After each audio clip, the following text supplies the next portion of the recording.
La sécheresse des derniers mois a été difficile pour plusieurs de nos cultures, mais pas toutes. On sait déjà que les pommes de terre, les pommes seront plus petites cette année. La culture du maïs a été très ardue et ce n'est guère mieux pour nos producteurs de bleuets. D'un mot simple, désastreuse. Ça va être une année très difficile. C'est une année même dans nos pires cauchemars, qu'on n'aurait jamais cru que ça allait arriver.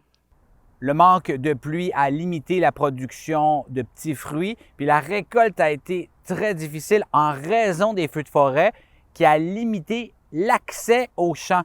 Mais pendant ce temps, c'est une toute autre histoire pour nos vignobles. C'est que certains cépages excellent dans les climats chauds et secs, exactement à l'image de l'été qu'on vient de connaître. Pour nous, les temps le plus sec, plus chaud, ça veut dire que les raisins sont un petit peu plus petits, avec plus de sucre puis moins d'acidité. On est en pleine saison des vendanges, des récoltes, alors on ne sait pas quel sera le goût de ces vins cuvées 2025, mais on s'attend à plus d'intensité et plus d'alcool, alors c'est une bonne chose.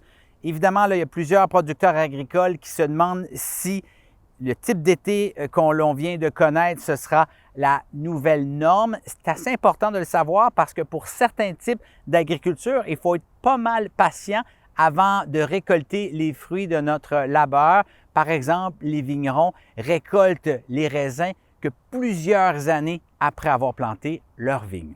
C'était votre vidéo journal. Pour d'autres nouvelles, consultez l'application de Radio-Canada Info.